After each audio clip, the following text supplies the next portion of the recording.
Race 3 for the Crown Lift Trucks Porsche GT3 Cup Challenge lines up like this. Scott Harrison and Daniel Gaunt off the front row. Hugh Gardner and Anthony Pedersen from row number 2. It's a reverse top 6 from race number 2. Johnny Reid and Craig Baird from the 3rd row. Mitch Cunningham and Simon Evans off row 4. Evans the first of the 996s, and completing the lineup, Simon McLennan in the 996. Beautiful sunny conditions for the final race of the weekend for the Crown Lift Trucks Porsche GT3 Cup Challenge. Daniel Gaunt off the outside of the front row, Scott Harrison off the pole. It's a reverse top 6 from the finishing positions from race number 2. Craig Baird and Johnny Reid in the box seat for the round honours. They've made some big gains as the lights go out in Daniel Gaunt's championship lead. Gaunt gets swarmed off the lead. Hugh Gardner's going to go by him, and he is not going to be leading down into 1, although Scott Harrison and Pedersen got by Gaunt as well. Craig Baird just lying in wait there, wondering which way everyone's going to go, and the two 996s are side by side down through the S's. I don't think even I expected that. Before the start of this race, Mark Pedersen, I think you both and I said that we would expect Daniel Gaunt to run away and hide. We did, yeah.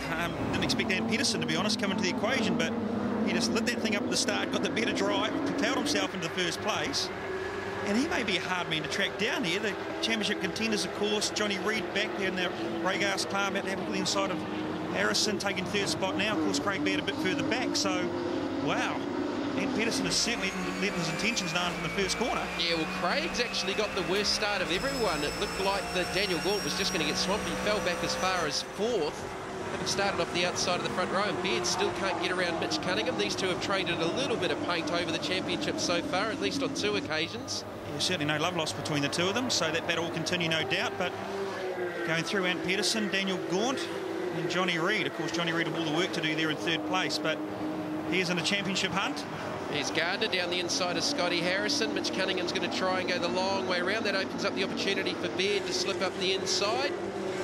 See if Mitch can respond and go right around the outside and try to defend that position from Craig. The answer is no. So going into this race, Daniel Gaunt on 783 points with a 10-point lead over Johnny Reid.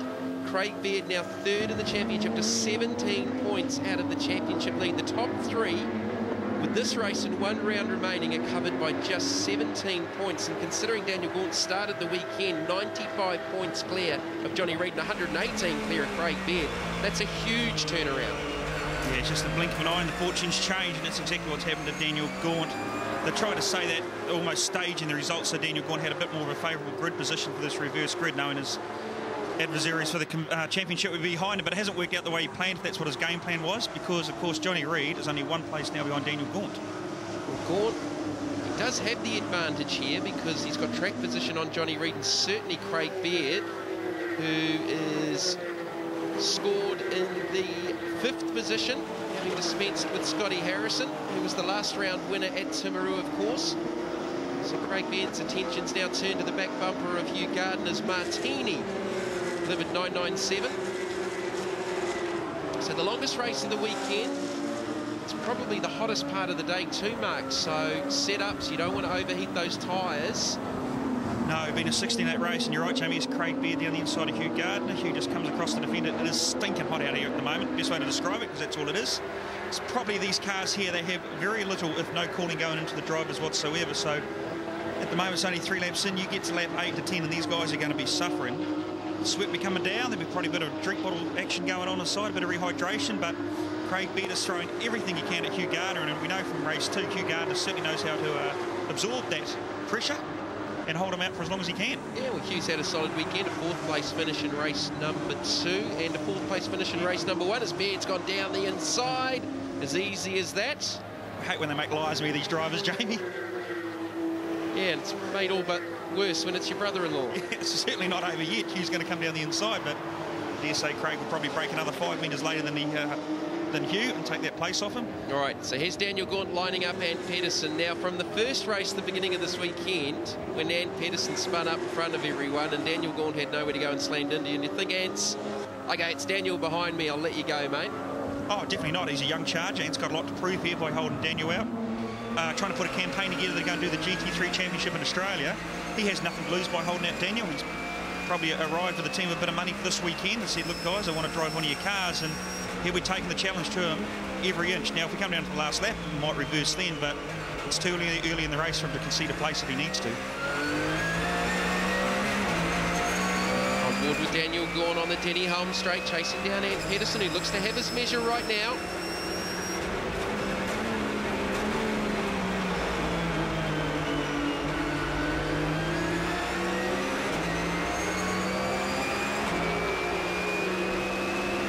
Looks so relaxed because we know these cars are a handful.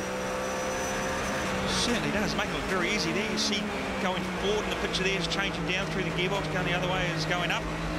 So right now you're going to see the hand go towards the back of the car. There we go, select another gear straight away, hand back on the wheel, another one. He's probably adjusting himself, about to hit the brakes in his second. Watch for the footwork, there you go. Down through the gearbox. Probably down to second gear. Out of the corner he goes. Look at the hand movements, gosh. He's hustling. He's working hard at it, isn't he? He is definitely hustling, chasing down last lap. Pedersen at 109.8, Gaunt at 109.9, Reid 109.9, Beard still in the 10s at 10.1. He'd lost about half a second in that last lap. So right now I think the championship equation would see Craig Beard about 30-odd points out of the championship lead. Johnny Reid would lose 7 points, so the gap back out to 17 over Reid, advantage to Daniel Gaunt, but no one can afford to blink. There's still a long way left to go in this championship with 3 more races in the final round at Taupo. Here is Craig Beard. He's won so many championships here in New Zealand and Australia. Scheduled to race for the Holden Racing team in the endurance races for the V8 Supercar Championship again this year. He's the oldest statesman of the class, Mark, but he's probably one of the fittest guys out there as well. Yes, he is. He does a lot of training, and of course he does a lot of miles, and there is no substitution for competitiveness than being inside one of these cars. And that's why you'll see a lot of these guys in the picture now, they'll drive anything that's given to them just to keep those miles. Doesn't matter if it's a Suzuki Swift, if it's a GT3 Porsche, the NZ-V8, or whatever it happens to be. So long as you've got your bum in that seat, doing mileage, that's all it can. Daniel Gaunt, look down, run down the inside, sorry. No, nothing coming. Watch the crossover. Too far back.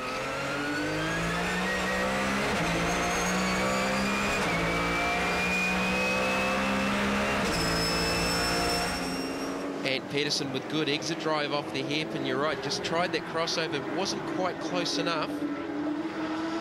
And Pedersen on debut this weekend with the Triple X Motorsport team. Recently tied up the Altherm New Zealand Endurance Series alongside Andrew Bagnall.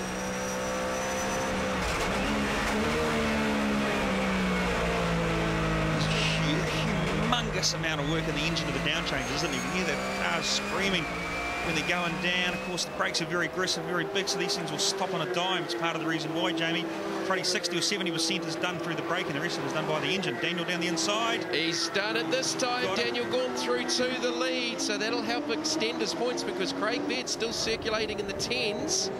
Johnny Reid, the fastest on track that last lap at a 109.9, a 10.3 for Pedersen, a 10.1 for Gaunt, and a 10.0 for Craig Beard.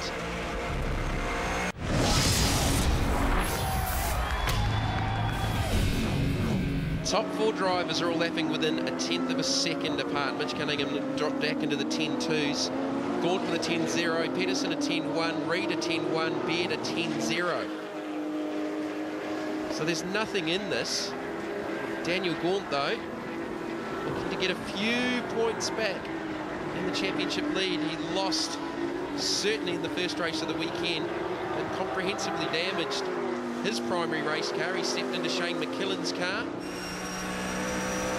Back on board with the former Toyota Racing Series champion. There's the fastest laps so far. Gaunt with the top 3 fastest laps. Yes, Danny, we're quite happy that the fact that Triple X have got quite a big arsenal of these magnificent GT3 Porsches, because when something seems to falter in his one, the team is kind enough to lend him one of the other vehicles. That's because he's championship leader, and at the moment, particularly the Triple X boys will take it out. It's Johnny Reid. Can he get around and Pedersen, get some much needed points back? Daniel Gaunt. Just a couple left to go here. Johnny, just watching that braking there, Mark, he's trailing the lights right through the first part of the S's all the way through to Splash. Yeah, we've seen that before as well at the stage of the race. No one else was, but Johnny is I might go over to the team, actually, because curiosity is get the better of me to find out why that's happening. But here we go. This battle is certainly heating up. Yeah, Gardner and Harrison.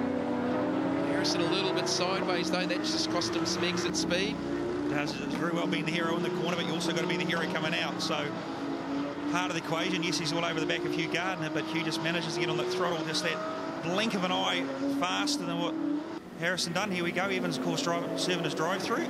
See the damage to the right front corner of the Bank Link Evans European Porsche 996.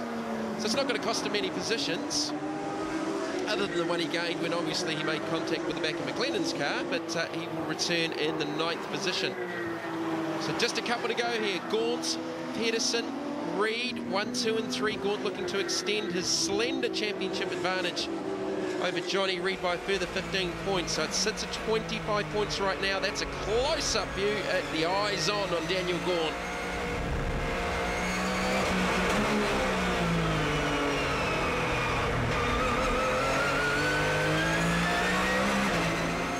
You can understand why, Jamie, these guys are basically got to be ballerinas and heavyweight boxers at the same time, because you've got to have the finesse to get these cars around, but also the aggressiveness to drag the things down when you need to and tell them who's boss. Gaunt set the fastest lap of the race at a 109.340. He's got the headlights on. Not too sure what chatter will be going on amongst the teams, but there's certainly been a fair amount of chatter across the Triple X radios this weekend. Certainly, especially after the first weekend's set of results. But here we go. Last lap board out for Daniel Gaunt, looking to get the championship lead back out to 25 points over Johnny Reid. And Pedersen playing the spoiler for Johnny Reid, former International Motorsport teammate, now racing with the Triple X team this weekend. So that's certainly been a help for Daniel Gaunt. So we're back on board. Now let's put this in perspective about Ant Pedersen. He's coming back into the championship after having a hiatus, probably 2 or 3, if not 4 rounds. So for him to jump on one of these cars and be competitive when you're looking at some of the best GT3 races, Johnny Reid, Craig Baird, Daniel Gaunt, of course, coming his way through as well, you have to say it is a heck of an effort. He's done a very, very good job. Craig Baird definitely with some issues out there, because his last lap was a 10.6 and he's 6 seconds behind Daniel Gaunt's race lead. There's the top 3 going through. There is Craig Baird. Maybe some tyre dramas for the reigning champ. He is smart enough to realise, I'm going to finish 4th. It's probably the best I can do. I'm going to Taupo. We need some good tyres to practice on. Maybe I'll save them. He could be thinking that far ahead. You never know what's going on. I think he's going to be 42 points down on Daniel Gaunt's championship lead with 1 round left to go at Taupo. Gaunt takes the final race victory at Manfeild from Ant Pedersen, Johnny Reid in 3rd. The gap between Daniel Gaunt and Johnny Reid is 25 points. Heading to Taupo, Craig Baird in 4th, followed by Cunningham, Gardner, Harrison, Simon, McLennan will be the first of the 996s. Gaunt with the victory, a much needed victory after a troubled weekend. Ant Pedersen in 2nd, Johnny Reid in 3rd, Craig Baird 4th, followed by Mitch Cunningham and Hugh Gardner. Daniel Gaunt with a 25-point lead in the championship, heading to the final round in Taupo. Dan, mate, what a perfect way to finish, I guess, what we can call a character building weekend for you. Yeah, it certainly wasn't an easy weekend, but you know, to finish off like that, you know, we're heading in the right direction again with 1 to go. But you know, could have been a lot better off.